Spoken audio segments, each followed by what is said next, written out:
I'm Daniel, the past life regressionist, and it's time to begin. Lift off and the clock has started.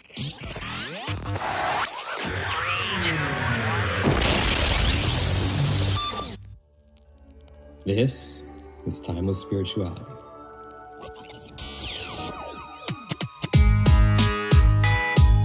Enjoy each of your time.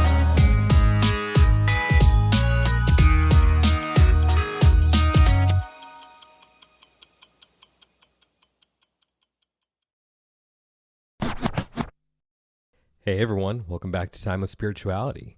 If you would like to book a regression with me to discover who, when, and where you have been throughout time, you can reach me on Instagram at The Past Life Regressionist or my website, thepastliferegressionist.com. And now, it's time to begin. Ash, thank you so much for being here. How you doing today? Hi. Good. How are you? I'm excited. This is going to be a fun I'm one. excited too. Yes. Okay, first question. What is your favorite song that has to do with time and why? I had to think about that for a long time to actually be able to answer this because I'm one of those weirdos who doesn't have favorites in certain things. But anybody who knows me and has known me for a long time or has been following me for a long time knows that I absolutely love Dave Grohl, and Foo Fighters is definitely my top 3 favorite bands. So I decided to go with Times Like These. And it actually reminded me of something which very much probably leads into what we're going to be talking about today. Because when I was sitting on the couch watching all of these hooligans attack the US Capitol, I had my Amazon Music playing in the background. And Times Like These was playing while I was watching this happen on the screen. And it just felt so fucking surreal. So I feel like it's a very appropriate song to choose at this time as well. All right, now the $1 million question. The regular version or the acoustic version? Oh, I can't choose. You can't make me choose between those things. Okay, I won't make you. That's okay. Well, they're both cool. They're both great. It's a matter of the mood you're in. True. I have an entire playlist of just acoustic covers of various popular songs like that. So I definitely get the be in the mood. Well, I like the Foo Fighters, so we're good to go there. Awesome. All right, You next just got question. 10 cool points in my book. Yeah? I'll take them. So who is Ash? You asking on a personal level, or are we asking about, Instagram Ash? Whatever's coming up for you. Instagram Ash and personal Ash are kind of the same person, but I've had a spirituality blog for a while, since 2014. Been doing this. Didn't take a turn to this direction until 2021, kicked off by said Capitol riot. Now it's just really kind of become a calling, I think. And people always tell me that I validate things that they've thought or felt that they just couldn't put into words, or they just thought they were crazy, basically. I get a lot of fan mail about it, so it's really nice to feel like I'm doing something that helps people too. Well, I, for one, really appreciate what you're doing, because when I came across your account, I resonated with it. I probably should mention, you focus on toxic spirituality, which is just, in my opinion, so destructive. And I appreciate what you're doing out there. And I think you kind of answered what my next question was going to be, is what was the catalyst for you to spread awareness about toxic spirituality? And you said it was the Capitol riot, correct? Yeah, to a certain degree, I have been talking about toxic spirituality from the beginning. When I kind of discovered spirituality, I started out in this group for a specific spiritual blogger. And I started the Facebook group. I was the admin. I kind of mediated all of the content in the group and the people in the discussions. And it was apparent to me from the get-go that there was a lot of toxicity in that group specifically, and that had been really my only exposure to it. So I didn't have any comparison to see, is it just this group, or is this a systemic issue? So you mind if I jump in really quick? Yeah, go ahead. What is toxic spirituality? I would say toxic spirituality is religion is a toxic spirituality if it's too dogmatic, you know?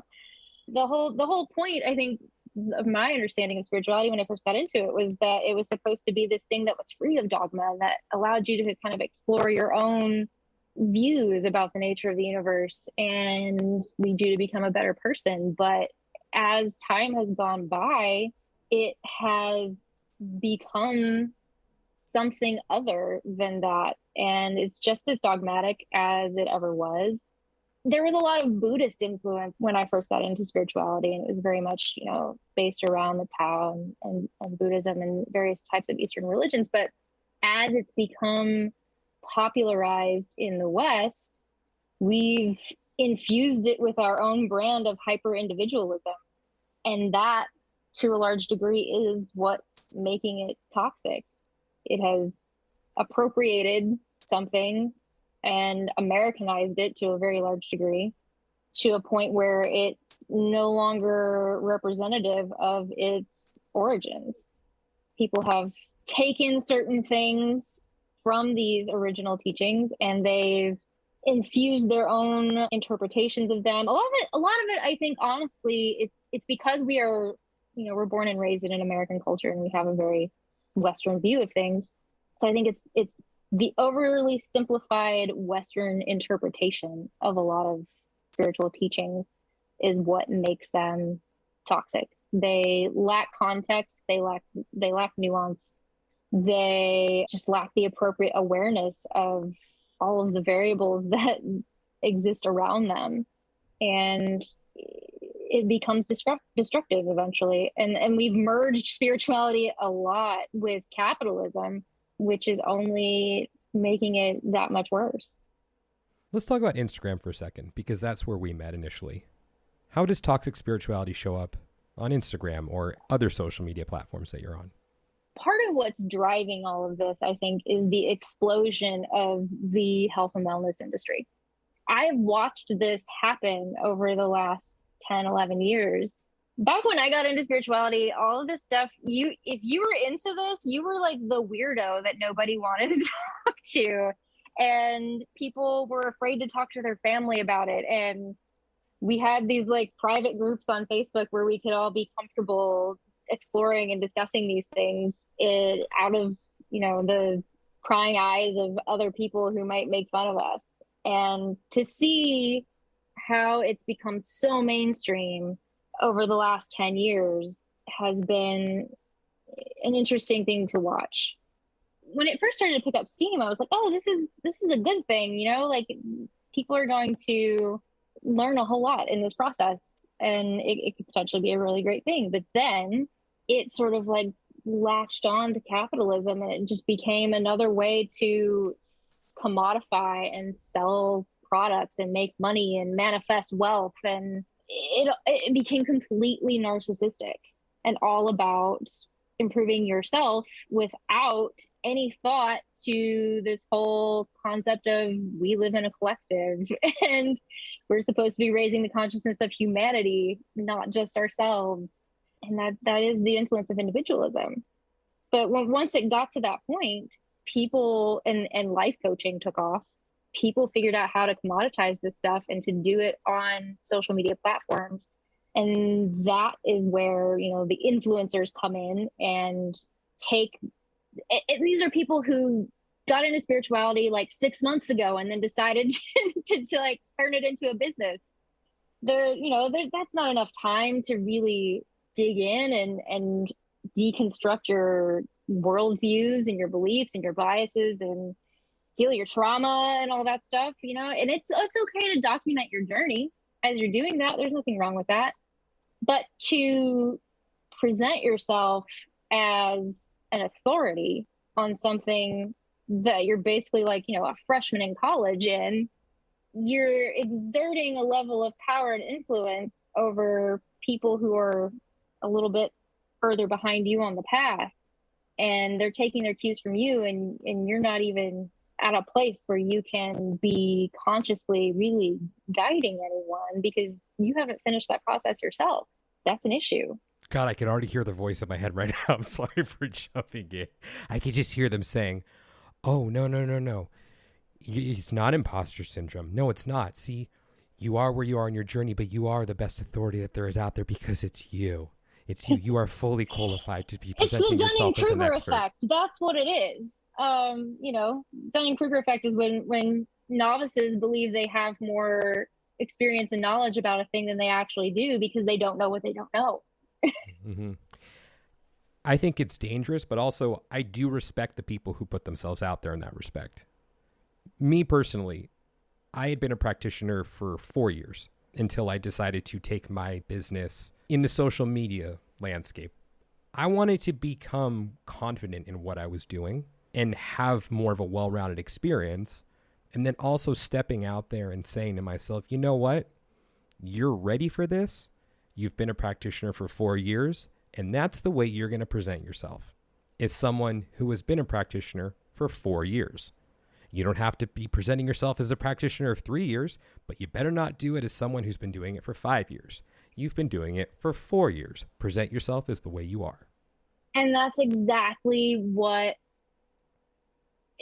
is needed. It's okay to be honest about your level of awareness. But I think a lot of people, again, Dunning-Kruger effect, they aren't cognizant of what their level of awareness is because in their own perspective, they're as high as they've ever been. Okay, so for everyone listening, now you have something to identify. If you ever spot this out there, it's like, oh yeah, the Dunning-Kruger effect. Dunning-Kruger effect is the opposite of imposter syndrome. Imposter syndrome is where you actually have authority in something and you don't feel confident enough to put yourself out there. Dunning-Kruger effect is the exact opposite. So you brought up something earlier about the individualism and putting yourself first instead of elevating the collective. Mm-hmm. I feel that a lot of the toxic spirituality out there, well, one, I agree with you that that's something that's running rampant. But at least what I identify as toxic spirituality is people who hyper focus on that because it takes the individual out of having the individual experience and learning their own lessons. Because for me personally, that's the message that I latched onto when I first started coming around to spirituality was everything is about the collective. I'm here to raise the vibration of the earth and Gaia and this and that and elevate humanity to the ascension process. And oh boy, was I kidding myself because I finally realized what I was doing was spiritual bypassing. It was an easier way for me to look at the world through the lens of I'm here to uplift the collective instead of, hey, Dan, you've got some issues you need to look at. You have some hard, painful truths you need to sit with and acknowledge. Then maybe you can go help the collective elevate. Hey, that's part of the thing, though. Like, I keep having this conversation over and over the last 3 weeks. And I keep telling people, saving the world does not fall on one person's shoulders. It falls on all of us. Mm-hmm. And our part to play in that is, number one, working through our own shit. Mm-hmm. And that is the medicine that we bring to the world is our healed selves.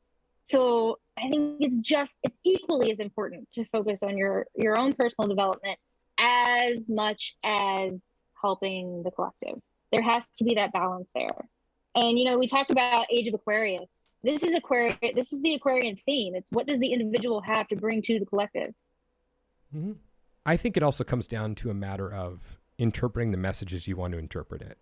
Had I heard you say that 7 years ago, I wouldn't have heard the part where you said you need to also work on yourself because in the act of doing that, you're also healing the collective. Nope, that would have been one ear out the other. Totally. I fully accept that. And I think that that's okay because that's a process that I needed to go through. Because one, it helped me understand what people are going through because I can personally relate when I see that. It's like, oh, I gotcha. But I'm also pissed off about it still. There is a part of me that is still angry about it because I like to pride myself on seeing through bullshit. I mean, you've seen my chart. And I felt that it was wrong what was being fed to me at the time, but I signed on for it anyways because it was easier. And yes, I am still a little angry and pissed that I got duped. Do you feel like you've ever been duped in that respect? Not so much. I have a very Mercury dominant in my chart. So I have a lot of curiosity about things. And I've kind of always had this approach of, let me explore that. And if something feels right, I'm like, okay, yeah, I feel this. And if something doesn't feel right, I'm like, I don't know about this. Let me critique this. There comes in my Virgo sun. So of course there've been moments in my spiritual path where it's like, you don't know what you don't know. Because when we're all starting out on this path, we always look to people who have been on it longer than we are as though they're experts. Mm-hmm. And we have a tendency to believe whatever they tell us. But I don't think that I've ever felt angry for changing my mind about something. I've been angry about people literally using this to harm other people. That's more what I'm referring to is we'll call it what it is. The anger that I look and still, I'm not like a raging anger person. Like I'm going and punching holes in walls. It's more the motivation now is, hey, you know what? I'm still a little pissed about this. So now I want to help spread awareness to make sure people don't get sucked in the way that I did. And look, I don't even think I really went down a rabbit hole too much because I wasn't throwing thousands of dollars at anyone, nothing of that nature. Yeah. It was the way that I looked at the world. Like I'll give you a prime example with the Ascension, which, again, for everyone listening, I'm not an Ascension expert, but what my understanding of it is, at least the way that it's... Is anybody really an Ascension expert? Exactly. Well, there are, because they call themselves Ascension experts and whatnot. So my understanding is the way that it's portrayed is that we are all going to rise from the third dimension to the fifth dimension if we're living in light bodies or some bullshit like that, or if we all, we don't do this or that or this or that, or we break our karmic ties by saying, I'm done with this. Yeah, that's the way it works. And that's a very magical way of viewing things. Yeah, I didn't pay thousands of dollars to an Ascension expert to help me ascend to the fifth dimension. I don't really register with that now or resonate with it now. Do I believe it's possible? Yeah, maybe. But my answer to anyone who says, oh, well, we need to do this to have our light bodies is, hey, aren't emotions dense? Aren't emotions energy? If you don't deal with the emotions and the karmic baggage that you're carrying around, isn't that going to weigh you down? Okay, that's neither here nor there right now. Let me get back to the Ascension part. So about, was it 6 or 7 years ago, my dad was starting to feel very lightheaded. And his eyes were very Ascension symptoms. Right? His eyes were very bloodshot. And this was something that persisted for a while. And of course, he went to doctors, and for whatever reason, they couldn't figure out what was going on. And so Daniel comes in, it's like, don't worry, Dad, I know what's going on.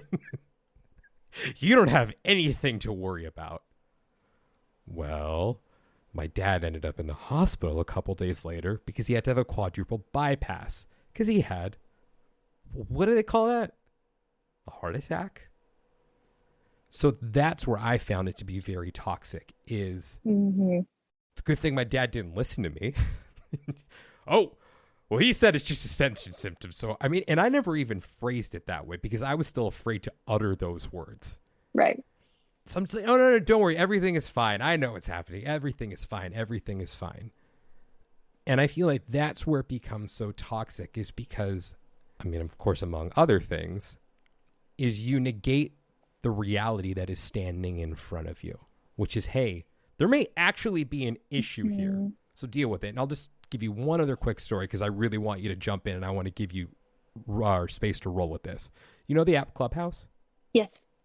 So about a year ago, I was in a Clubhouse room and there was this woman who was absolutely despondent because she was sharing with the moderator. And this was, I mean, I think there were a couple hundred people in this room. And she was saying, my friend just got diagnosed with stage 4 Hodgkin's lymphoma and was sharing the friend's story a little bit. And this isn't verbatim, so if anyone else was in the room, I'm just paraphrasing. And what basically ended up coming out of this was this person had been feeling whatever symptoms they were feeling for about a year, yet she was involved in the spiritual community. So she would go to her spiritual groups, and these people would say to her, oh, you're just having Ascension symptoms right now. You're just having Ascension symptoms right now. Nothing to worry about. It's just Ascension symptoms. She listened to them until she didn't anymore. And then she went and got a blood test and found out, I'm pretty sure it was a blood test. Also, I'm not a doctor. I'm just a past life regressionist. So you have this poor woman who had been, I don't even want to say led astray, because maybe these people even believed it, that it was just ascension symptoms that she was experiencing, and that they didn't want her to be afraid, because what they had been told by others is you're going to experience these symptoms with ascension and this and that. And so maybe they were just trying to calm her nerves because they thought they knew better.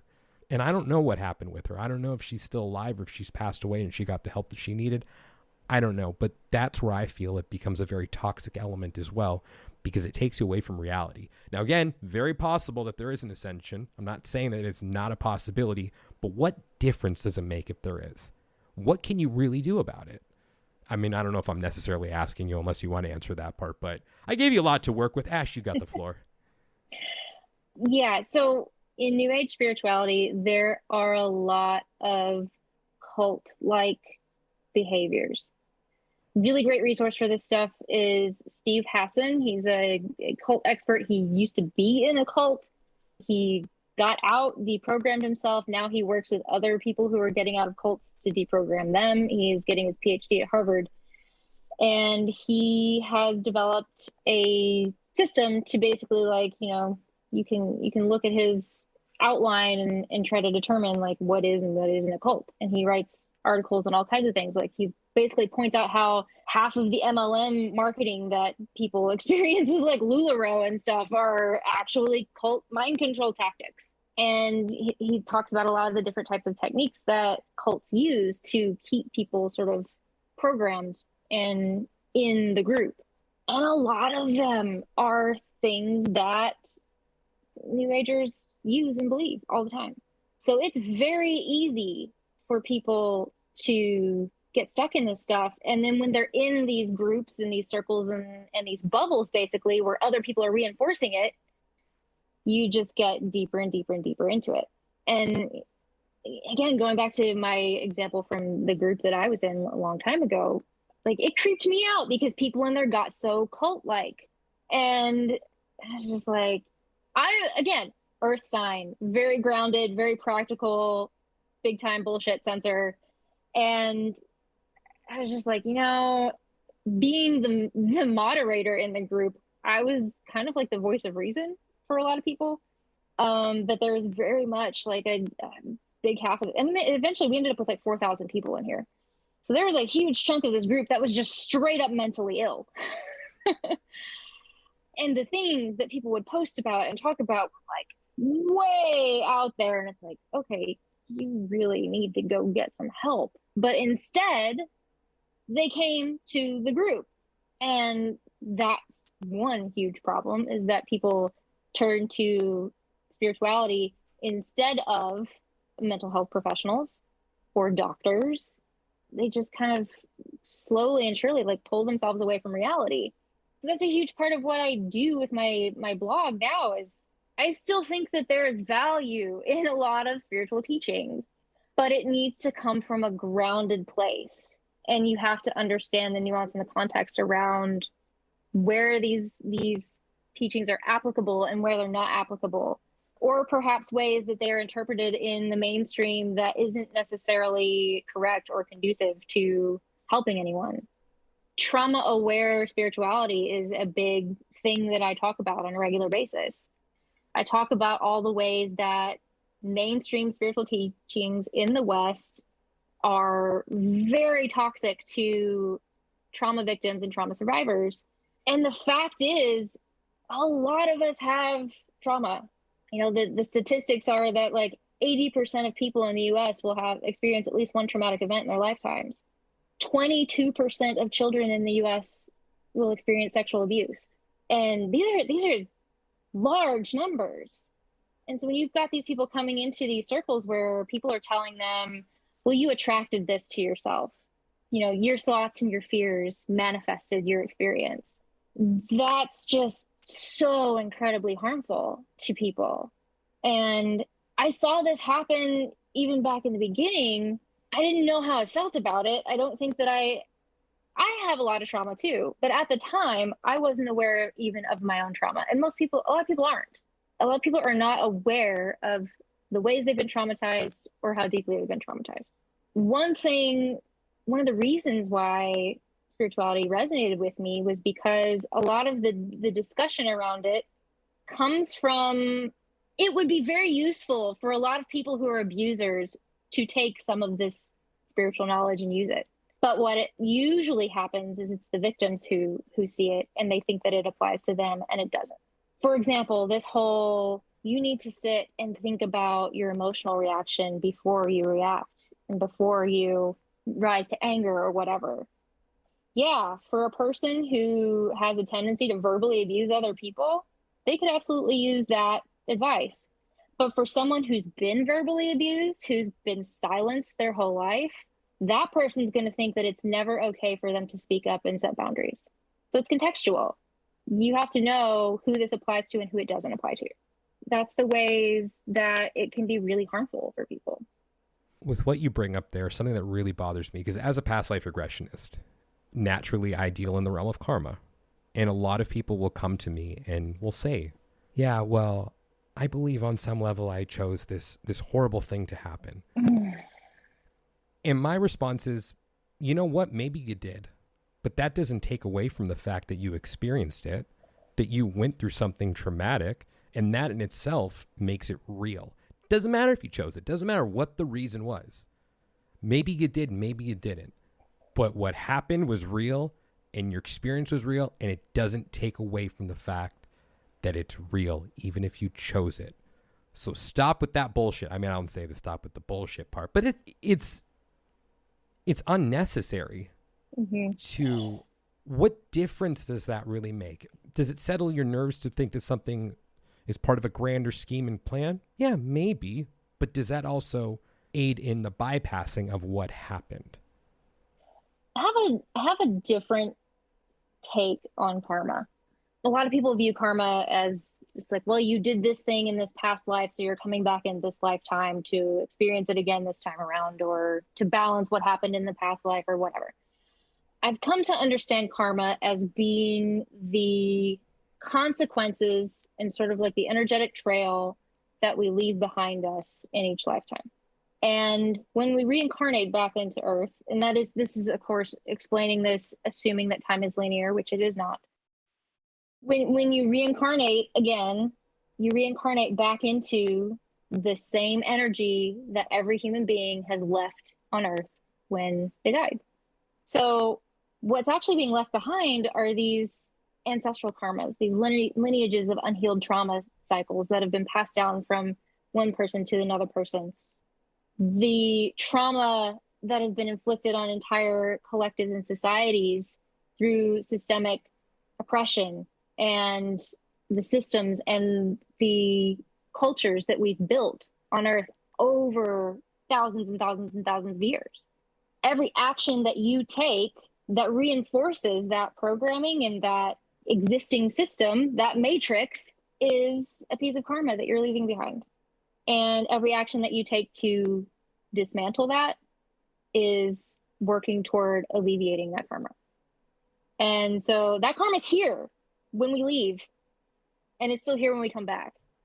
So it's really a matter of collectively, when do we get our shit together enough to tear down all of these systems so that we aren't constantly having to come back here and suffer within them. And, you know, the choice to come back, I guess, maybe it's a choice, maybe it's not, fuck, I don't know. You know, people are like, well, I chose to do this. Did you choose to do this, or did you just end up here and we might as well do it while we're here? You know? But that's kind of how I view it, and I think it makes a lot of sense in my mind. I really hate that answer. I love it. I respect it, but hate is probably too strong of a word to choose. So I want to take that one back. I'm angered by that answer. I think it's an amazing concept to put forward, though, because it really does make me think about the collective nature of everything. But where it really angers me is, I'm not angry at Ash. I'm angry at the potential of that being a reality. Where that maybe anger still is wrong, or maybe it's frustration. Where my frustration, I think that's better. The frustration really stems from is, hey, I'm doing everything in my power to be the best person that I can be, to grow as much as I can grow, to help as many people as I can help. and I got to pick up the slack for these motherfuckers? Really?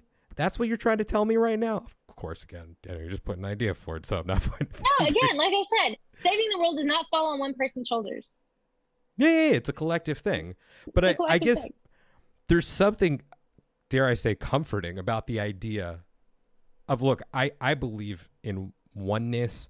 I also believe in the power of the individual. I believe that we're individuals having a collective experience. But there's something so comforting to me about the idea of balancing out. You did use that word, balancing out. I don't want to boil it down to right or wrong, but some of the missteps I may have taken or the lessons that I still needed to learn, and then coming back and learning those lessons or balancing everything out. There's something comforting to me in that notion, because I'm that guy who, God, in elementary school, when you had some idiot in the back of the class or even the front who wouldn't shut the fuck up, but I'm being a little more four-letter wordy than I usually am in these recordings. So you struck a nerve here. Awesome. My potty mouth rubs off on people. It's good. I like it. I appreciate it. It's fun to let this all out. You know, you got that one little motherfucker in there who won't shut the fuck up. And then the teacher says, "You've all lost recess." Really? Because of this one idiot in the front? I lost recess because of that dumb motherfucker? Really? I've been sitting here with my mouth shut.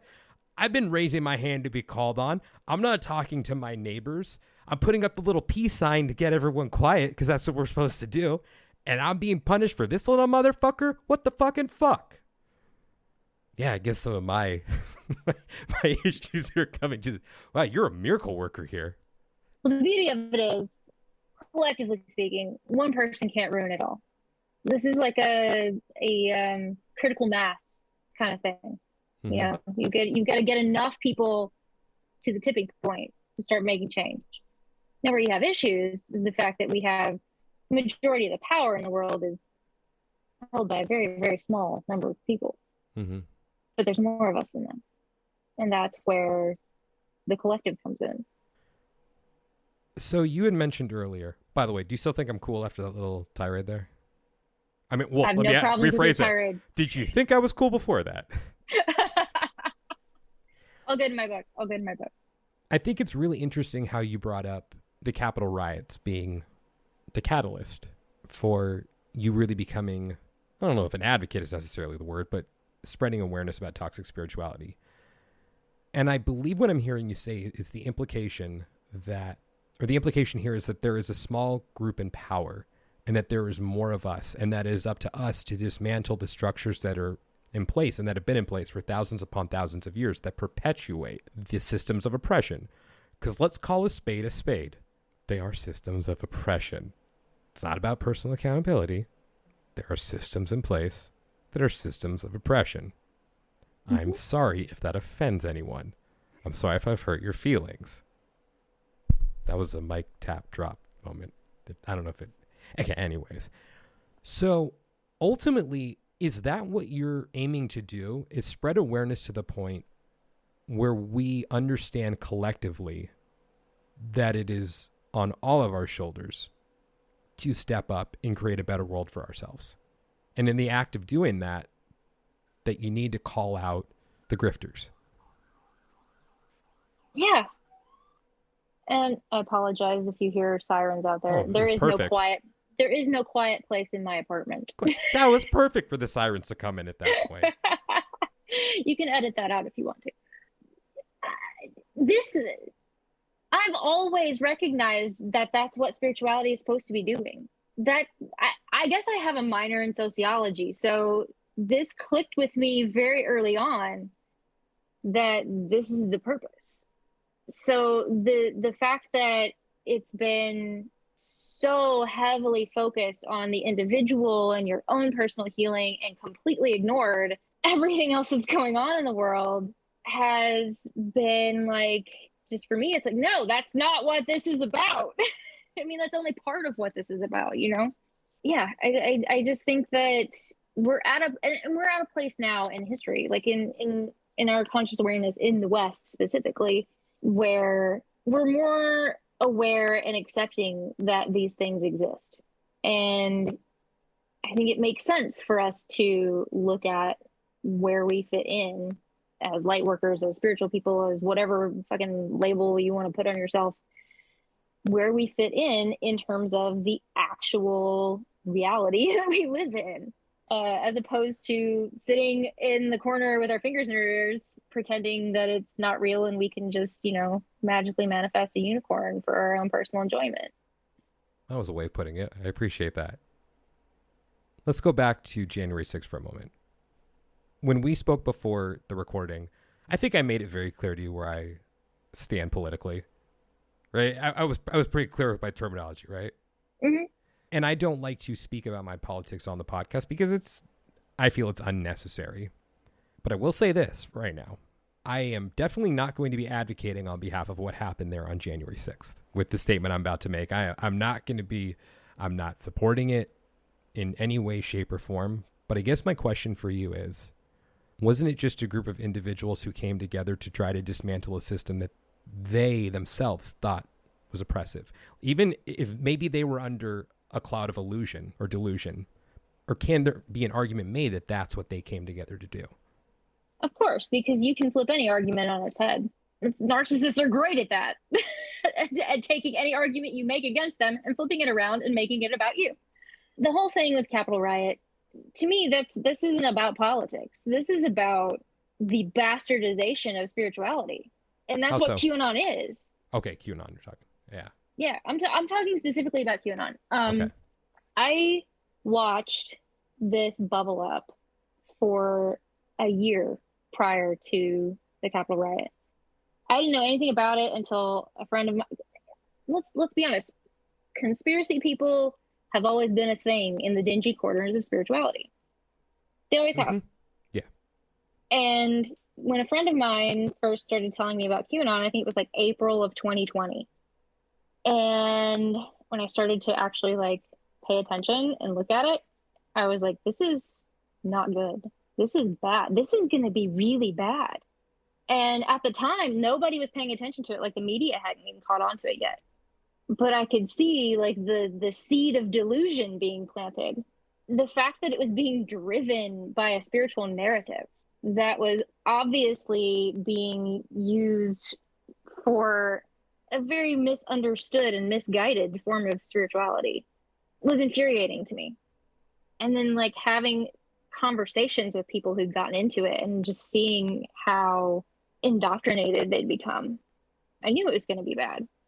And the thing is that QAnon uses the same cult tactics, the same recruiting tactics as terrorist organizations to draw people in. All of these things, cult tactics, terrorism, recruiting, it's all tactics from the abuser's playbook, basically.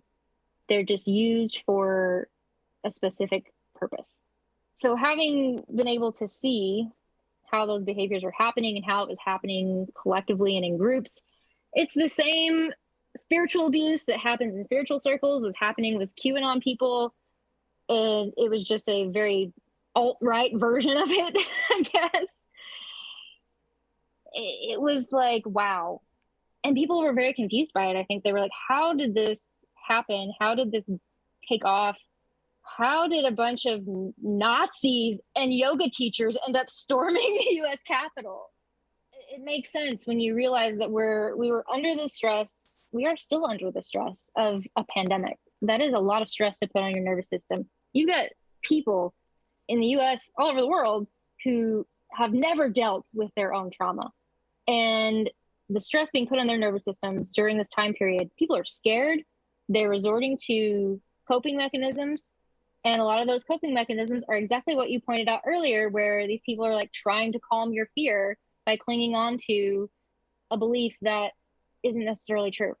That's conspiracy theory.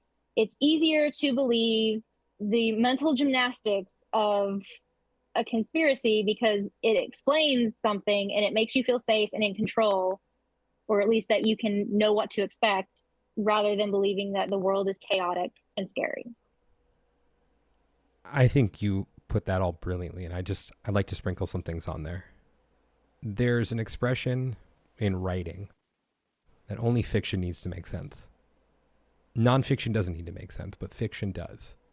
And to me, I'll say for QAnon, it came on my radar very early on. And once it did, like you, I saw it to be incredibly destructive. And the reason I saw it to be destructive is, let's take someone like Alex Jones. You're familiar with him, correct? Mm-hmm.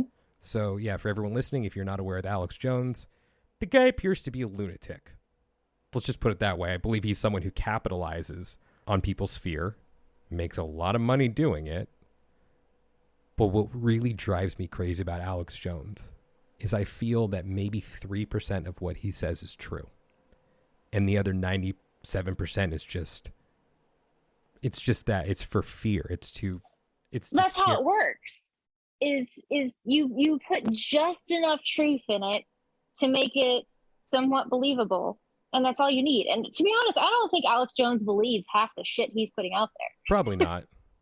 I think he is 100% in it for the money. And you have QAnon influencers who help spread this thing, and they're in it for the money too. Mm-hmm. And like, yeah, I guess what's really infuriating to me about it, and I think this also goes hand in hand with me being a past life regressionist, is the things that are perpetuated in order to take meaning away from the heart of what's really meaningful and what really matters. And like, even with QAnon, I'm going to say it, I am not on board with what they're doing at all. Most of it, like, come on. Like, seriously, come on. Just some of it, you're like, really? But I do believe that there is Joe Biden's a hologram. Possible, but probably not. Probably not. It's infuriating that I believe that there is a grain of truth in there that is being swept under the rug because it is now associated with the lunacy and the things that aren't true. Because anyone who's a skeptic of that truth, whatever it may be, they can always point to the other stuff. Mm-hmm. And it's like with past life regression, the practitioners who are out there just perpetuating what I believe to be a bunch of bullshit and to take away from the validity of what I believe to be a very meaningful practice, I'm then associated with them by default. And I'm guilty by association. And therefore, the meaning of what I do is taken away because the second you hear past life regressions, you think about those nut jobs. Doesn't matter that I got the handle of the past life regressionist. Hey, how you doing? I think that's just where this is all so destructive when it comes to this toxicity and the toxic spirituality. And I'll give you another example of, and this also kind of goes to a post that you brought, the post of the other day about following certain accounts of people who, what was the way you put it? If you have a platform and you have an audience, when you follow other people publicly, you lend your credibility to those people. And that has always been a fear of mine because I agree with you. You are now associated with them. If your name shows up on their account because you follow them, they're like, hey, yeah, that's Daniel's stamp of approval. Where it gets murky for me is there are some of those accounts that I follow because I feel like I need to keep my finger on the pulse to understand what is going on out there. And it's I hear that a lot. Right, I pick my poison. I'm like, this person I believe is toxic, but not as toxic as this one over here. They're saying the same thing, and therefore I have an understanding. You can keep tabs on people without following them, right? That sounds like a lot of work. I don't want to put that much thought into it, but you're right. I do fear that at the same time about being associated with that and giving them credence, which is why I want to bring people such as you onto the platform, because by having you on here, I'm endorsing you. But I've been following what you've been putting out there for a little while now, and I believe in you. So I feel comfortable bringing you on here. And there's an account that I follow still. I don't want to call this person out because I know this person. I've met them. I've been on their platform. I shouldn't have gone on it. I jumped the gun going on there because I listened to I talked to them beforehand. I listened to what they were saying, but not what my gut was telling me, which was this is wrong. This person is not what they're presenting themselves to be. However, I do believe that this person has a good heart. I believe that their intentions are 100% in the right place. And I'm also more comfortable saying what I'm about to say right now because I've seen this perpetuated elsewhere.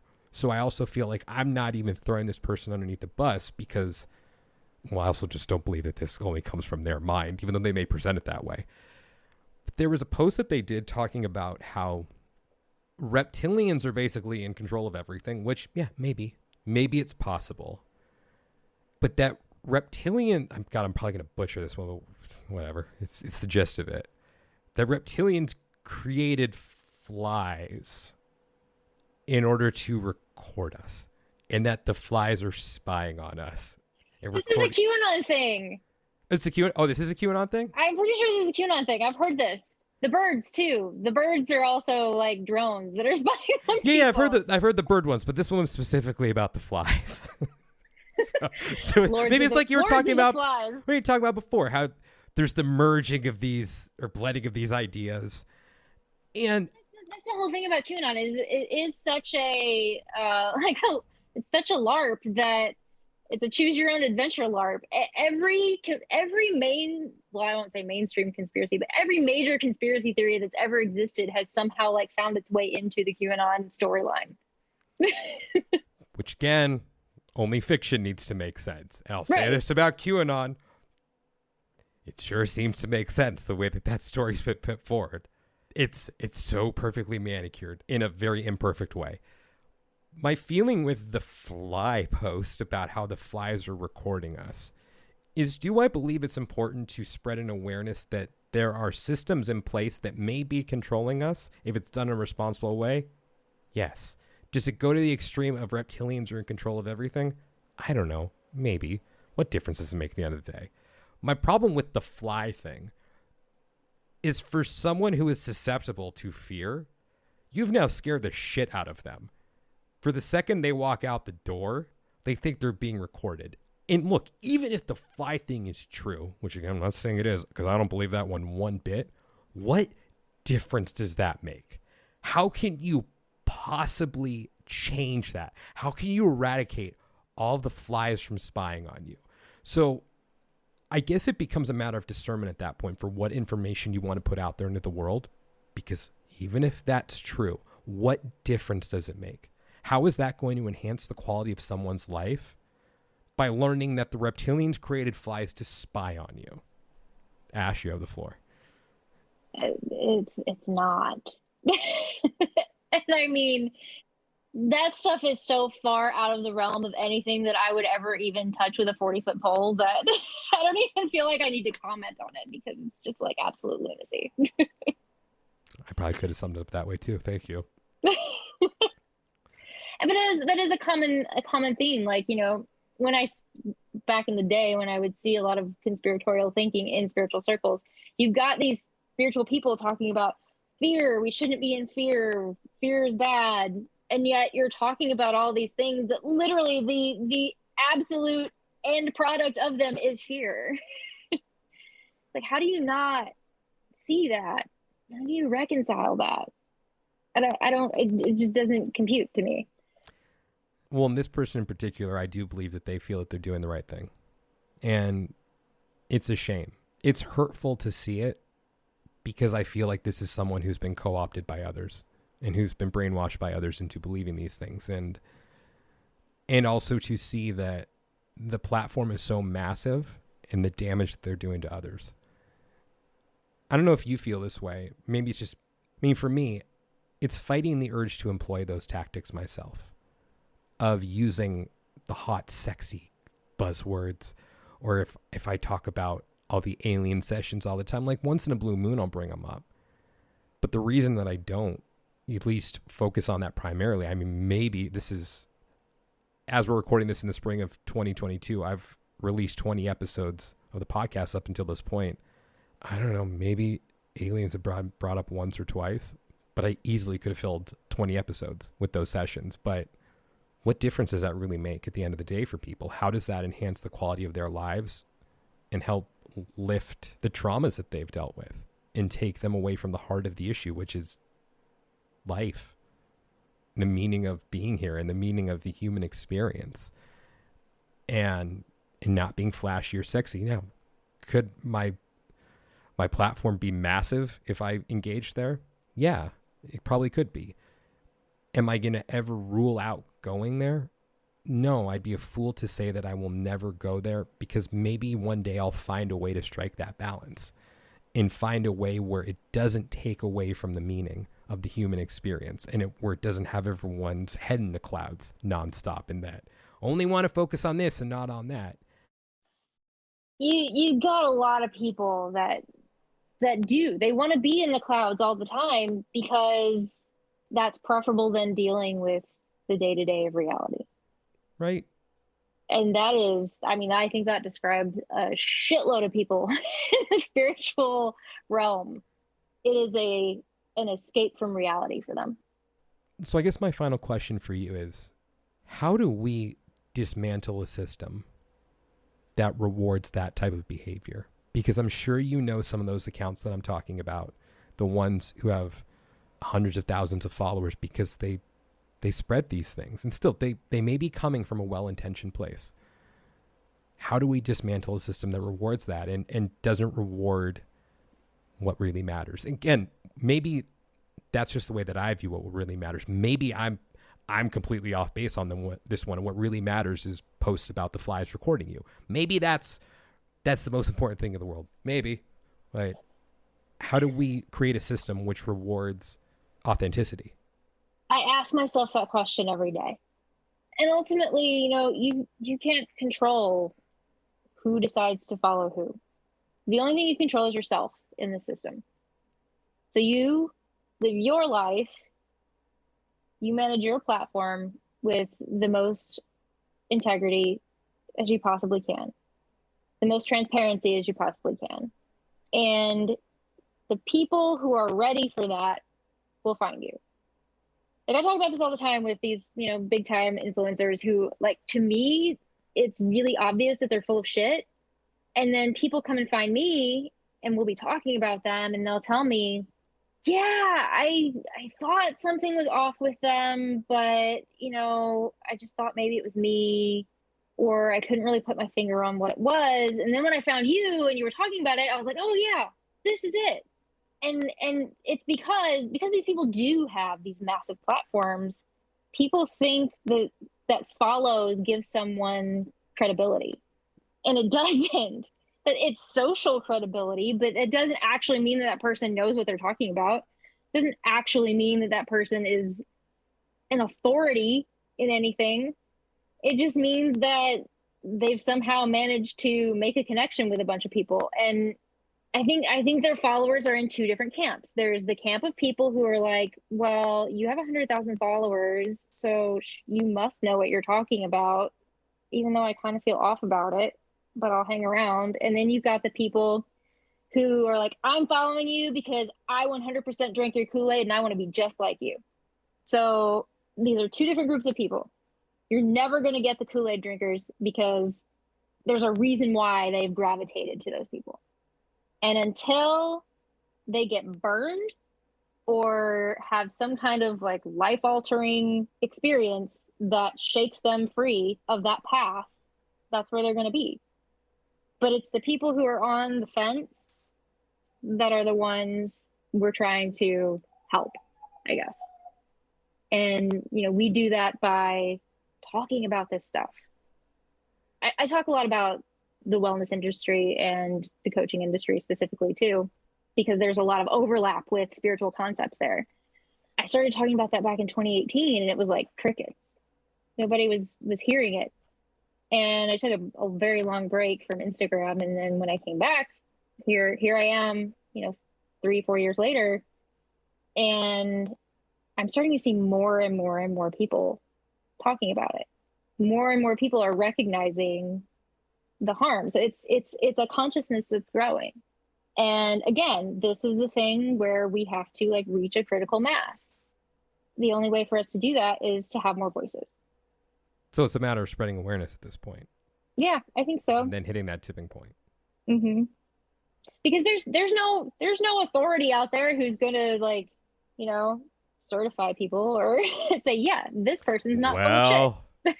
I'm sure that there's someone who will step up to say that they can do that and give you a nice little certificate for it.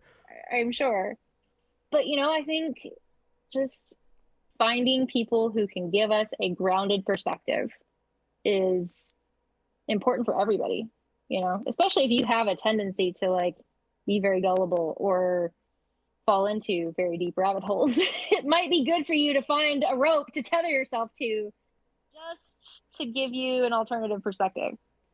Unfortunately, a lot of people prefer confirmation bias. So it's much easier that way because it's painful. We need to look at the fact that your belief system may be slightly flawed. But isn't that the whole point? Isn't that the whole point of That's what changed things for me. Coming into spirituality? It was supposed to give us all these tools to analyze ourselves and our beliefs about the world around us, help us expand our consciousness and our awareness. And instead, for a lot of people, it sent them down another set of programming. Well, I think that's a great place to end it. How do you feel about that? I'm good with that too. Awesome. Well, thank you so much for coming on. You're welcome. Where can everyone reach you? Me. Oh, you're very welcome. You can find me on Instagram at ashrising or on my website, which is inmysacredspace.com. And I'm also on Facebook at facebook.com/inmysacredspace. Awesome. Thank you so much again. And I highly recommend that everyone check out Ash's work because it is nice to see that there are people out there like you. So I thank you for being that warrior. I do what I can. You're doing well. I am but one person. You're doing well for one person. But I am trying to build an army. Just take it. Just take it. Just take it. Feel like, yeah, I got this. I got this.